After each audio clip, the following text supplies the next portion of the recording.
Today we've got some wild stories straight from police body cams. These are some stories of heroes who tried to do the right thing but ended up in handcuffs. From a retired firefighter saving a life to a veteran disarming a gunman. Let's dive in. First up, let's talk about Joseph Gar, a retired firefighter. Picture this, it's October 9th, 2020, in Santa Paula, California. Joe is driving along when he spots someone lying in a pool of blood in a parking lot. Without thinking twice, he jumps out to help. Sounds like a hero, right? Well, hold on to your seats. So there's Joe giving CPR to a shooting victim. The police arrive and everything seems okay. But then Detective Rivera shows up and turns everything upside down.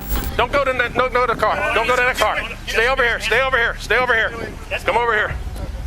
That's your car? That's my car. I was driving by. I saw it. I'm a retired firefighter. Okay. I'm not a part of this. We don't know anything about that. We see a gun in the car. You're not going there. Do you have your ID? It's in the car. What's your name? Joe Garces. Joe Garces. You gotta relax, okay? We know you're helping us out. Wait, but you guys aren't listening either. That's part of the problem. Yeah. As I said, we appreciate your being involved. Okay. We're just running. That's his knife. I took it out of his pocket to cut his shirt off. And that's your vehicle. Yeah, I was driving north. I saw the lady. They were looking this way, and I saw him down, and I thought it was beer or something. Spun around and came in, saw the blood. She said they were calling 911. I screamed, has he been shot? She said, yeah, it was. I was pulling in. Okay. Saw the gunshot wound to the side of his face. I did a quick check, found the gun in his waistband, rendered it useless, stuck it inside my car, grabbed his knife, cut off his shirt, and then you guys started showing up. Okay. Did you see anybody running, nothing, anybody leaving the area, anything? Not a thing. Joe tries to explain what happened, but Rivera isn't having any of it. Things get heated, and before Joe knows it, he's in handcuffs. Seriously? Can you believe that? Not a thing. Get this guy out of here. Sir. He's a witness. What the? Relax. We appreciate it. Huh? So I got a crime scene, sir. I'm a detective. Yeah, and I'm here helping him, so step the off. Okay? If you're a good detective, you wouldn't be yelling at me right now. You'd be taking care of your job. Over here. Yeah, you. I can't get the out of here. Get out of my crime scene. Get out of my crime scene. What are you going to do to me? Get out of my crime scene. I'm going to make you next time. Get out of my crime scene. Come with me, Mr. Garces. Mr. Garces. That's my... Come with me, Mr. Garces. People don't give you guys the benefit of the doubt. And I worked with you for 27 years. When do I get my car back then? Hey, tell them thank you for teaching me not to be helpful, you fat piece. You have to step back. Step back. Step back. Step back. Step back. Step back. I don't know who you're. Oh yeah, so now you're gonna come over with me, huh? You're doing a really good job right now, aren't you? I need you to back up. You need to calm him. I need you to back up. No, I got him. Come here. No, you need to Take it down a notch. You can take it it down a notch. Somebody here's not Take controlling it themselves. down. It's you. Take a deep breath. Don't be a hypocrite. I've taken a deep breath. It's your turn. Yeah, go be a You hypocrite. want to talk like adults? I'll let you go. You want to talk like you adults? start talking to me like an adult? Do you understand how I need to Do do you my see job? what you're doing wrong? If you know how to do this job and you have a badge, then you would understand. Now, do you want to It's go so for 148 if you have a badge? It's so Do you good have of a badge? Yes, Are you I retired? do. Yes. Do you want to go for 148 for being in a crime scene? Just because sergeants like children know how to do their job, and you were a You're cop saying at your one time- sergeant doesn't know how to do his job? Take him. Turn him around. Where's your badge at? In my Jeep, like I keep saying, but you Where won't at your listen. Jeep? Where at in your Jeep? Hey, you will see it when you Do look you at the want front your of the car? Jeep. Do you want me to have to write a search warrant and keep it, or do you want to keep your car? Do you want to get home as soon as possible? I'm not talking anymore. Okay. Sink him in this car right here. 64. What's your first name? Joe. Joe. Hey, check that out. I stopped to help somebody who's been shot. I'm getting arrested. Joe ends up in the back of a patrol car with a dislocated shoulder and a torn ligament. He later sued the city and Detective Rivera, and they settled out of court. But Joe was left wondering if he should ever try to help again. Talk about a thankless job. Can you imagine 1 minute you're saving a life, and then the next, you're the one needing help? But hang tight, because this next story is just as crazy.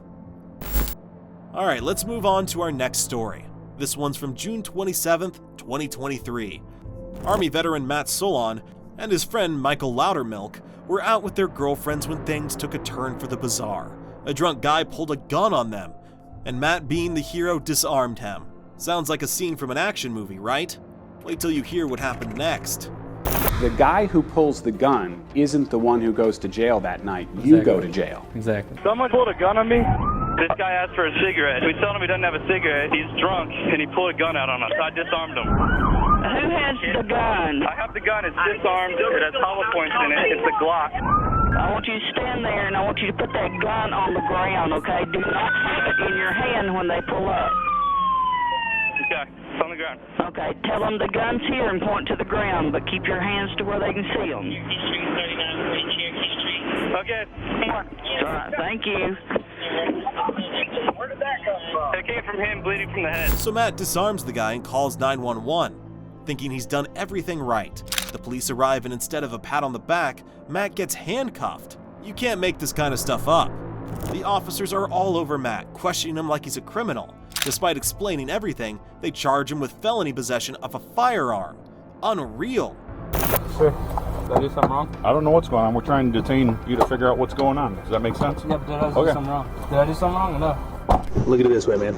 I'm done talking. Anytime we show up on a call, we have to do what we can for safety reasons until we can safely ask everybody questions. We got one guy with a gun, one guy bleeding, so we detain, and we wait till everything calms down, then we start asking questions and kind of figure out what happens in the scenario, just so you know why you're sitting back here. No, I have no idea why I'm sitting back here. It doesn't explain anything.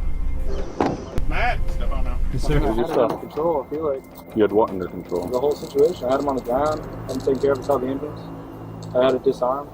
And what else did you guys do? All I'm told is that you're the last one to have the gun. You started touching your pockets and everything. I asked you not to, and you're like, hey, I'm the hero, or whatever you were saying. Okay, sorry. So. I see your perspective. In your view, is Matt Solon a hero? During his initial response, that yes, I agree with that comment. I think when the second act was taken, that's where the lines crossed, where he protected himself and the people he was with, and I commend him for that. Then part two is where he took action beyond that, and that's where he did cross the line. Did that appear to be punitive rather than defensive? Yes, that's what I saw. I asked over and over and over again, what am I being arrested for? And Officer O'Brien said, he has rights too. The gunman has rights. The gunman has rights too. He was restrained and you hit him while he was restrained, and that's why you're going to jail. And I was like, he's never been restrained. He's not restrained. How long were you in jail? About 35 hours. The guy who pulls the gun isn't the one who goes to jail that night. You Exactly. go to jail. Exactly. He isn't arrested till the next month. No, and he's giving his gun back. They're going to see this when they run my plate, that I've been arrested before. For a gun-related charge. For a gun-related charge, right. And they're going to think in their head, oh, this guy just had a good lawyer. He got off it. Matt ends up spending 35 hours in jail. The media goes nuts over this story, and eventually, all the charges were dropped. But his record's tarnished, and he's left with a big mess to clean up. Talk about no good deed going unpunished. Matt's ordeal shows how sometimes, even when you do everything right, things can still go horribly wrong. But our next story is just as jaw-dropping, so don't go anywhere. Next up, we've got a story from February 4th, 2014, involving a firefighter who ended up in handcuffs. Picture this, a highway patrol officer versus a firefighter. It sounds like the start of a bad joke, but it actually happened. Chula Vista firefighter Jacob Greguire was doing his job, providing medical assistance to victims of a rollover incident. His fire truck was blocking traffic to keep everyone safe. Enter the CHP officer, who orders him to move the truck. Jacob refuses, saying his priority is the victims. Seems reasonable, right? Well, not to the officer. Okay, I don't have time for assault zone. This is ridiculous. CHP is arresting Engineer Gregoire for where he spotted the fire engine.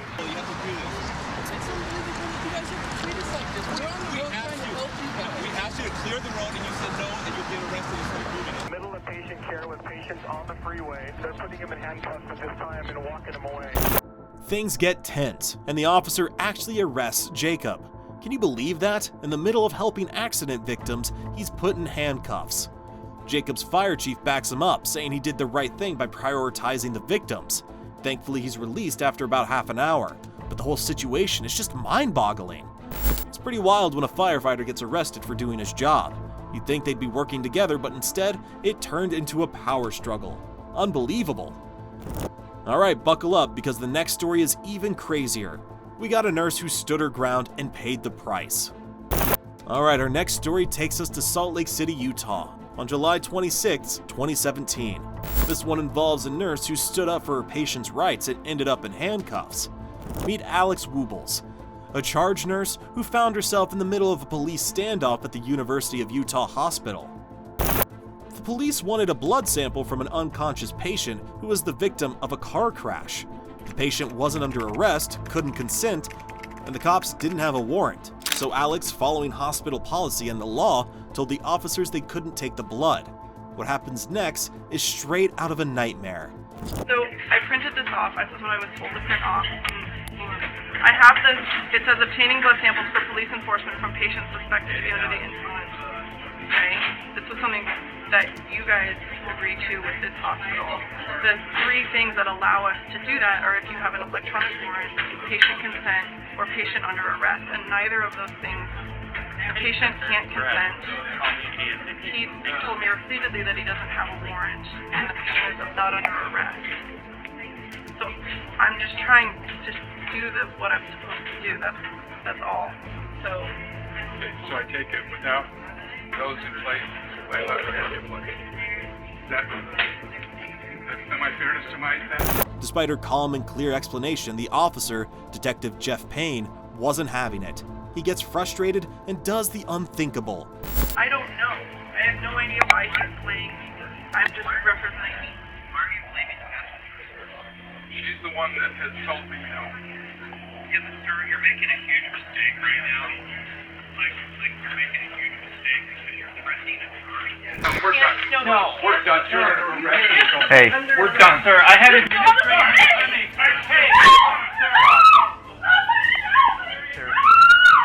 Hey. And I appreciate that you have a policy. It's not my policy. No, I know. No, I'm not trying to do anything. I'm being told what to do and what I've been told. And what I'm trying to tell you is, we wanted blood from this guy. Now, I have talked to people, and there's probably a much better solution that we could have come to, okay? But, all we had to do was the blood, okay? And my point is, there are civil, if we're breaking the law, if we're doing wrong, okay? Just listen to him. Listen to me. If we're doing wrong, there are civil remedies, okay? If Tom proves the poisonous tree, if we took this blood illegally, it all goes away, all right? So there's civil remedies if we make a mistake. What I'm telling you is, we are not making mistakes, okay? I've done this for 22 plus years. I know what the law is when it comes to search and seizure, all right? And what you have done, because your bosses are telling you, has been to prevent this officer who's called out to do a job, to do his job. That's obstructing each other. Okay? Detective Bain forcibly grabs Alex, slams her against the wall, and handcuffs her right there in the hospital, all for following the rules and protecting her patient's rights. You can't make this stuff up. After a public outcry and an internal investigation, Detective Payne was fired, and his supervisor, Lieutenant James Tracy, was demoted. Alex chose not to pursue charges, but the whole incident was a massive PR disaster for the police department. It's a crazy world when you're doing your job and following the law gets you arrested, but Alex stood her ground and justice was eventually served. Now let's move on to our final story, where a good Samaritan got a raw deal. Stay tuned because this last story is going to leave you shaking your head in disbelief. Our final story takes us to Loveland, Colorado on September 22nd, 2019. This one involves a good Samaritan who ended up in hot water for helping out. Meet Preston S., a guy who just wanted to lend a hand after a motorcycle crash, but ended up facing some serious charges. There's no reason for this. Get my phone, Sherry. This is up. Videotape this. All you had to do was talk to me. I didn't want to talk to you. I didn't have to talk to you. Doesn't matter. Preston and his girlfriend were at a bar when they saw a motorcycle crash. They rushed to help the trapped rider, but when Officer Paul Ash arrived, things took a strange turn. Officer Ash wanted to talk to Preston, but Preston, knowing his rights, refused. And that's when the drama kicked off. Where is the bike at? The bike's parked down on the side, yeah, the blue one there. We pulled it off. Okay, you might come and talk to me? I don't know what happened. Well, you pulled the bike off I'm not talking to nobody. Really? These guys saw what happened, I didn't. Okay, if you're not talking to anybody, you can leave. Well, you can leave. No. You're dismissed. No. We can't leave. I'm not leaving. Okay, then come and talk to me. No, I'm not going to come talk to you. Preston had every right to refuse to answer questions, protected by the Fifth Amendment, but Officer Ash wasn't too happy about that, and decided to arrest Preston for obstruction, even though there was no basis for it. Talk about an overreach. Police officer, man. Just I know. Did you pull the bike? Did you pull the bike off him? I'm not gonna come talk to him. Did you pull the bike off him? I did not. You just told me you did. Nothing to do with me. Okay, you're free to leave. Yeah, you're free to leave. So I don't have to talk to This anybody. is gonna go one of two I don't ways. have to talk to anybody. This is gonna go I don't one of have two to talk ways. to anybody. Okay, either I you're don't gonna have to sit talk to here and anybody. talk to me. No, We'll just have a short no, conversation. No. Or I can arrest you for obstruction. No, you're not. I'm not obstructing You anything. are. You're right here. Okay. I'm not obstructing nothing. Preston tried to explain, but Officer Ash was set on making an example out of him. To make matters worse, they started discussing what charges they could pin on him, and even muted their body cams to avoid recording their scheming. Seriously shady stuff.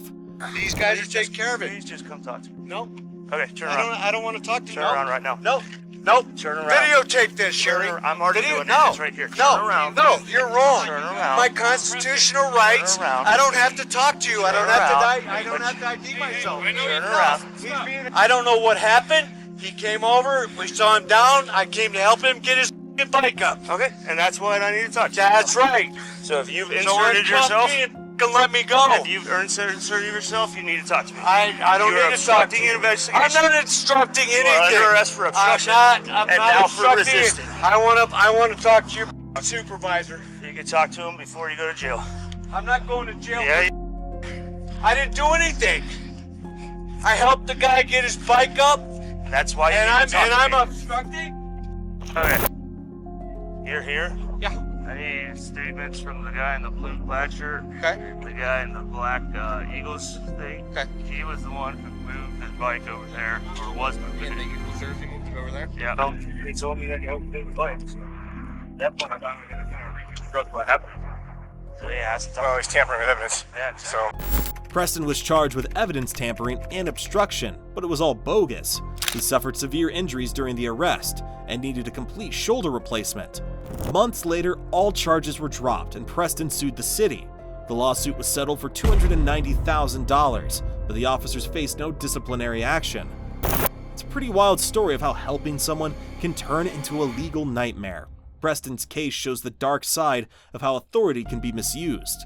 Hopefully the settlement brought him some peace, but the scars from that night will likely stay with him. Thanks for sticking with us through these unbelievable stories. If you like this video, don't forget to hit that like button and subscribe to our channel, and click the bell icon so you stay updated with all of our latest videos. Let us know in the comments section what you think about these cases. Were the officers justified, or did they go too far? We'd love to hear your thoughts. Thanks for watching, and we'll see you in the next one. Stay safe out there.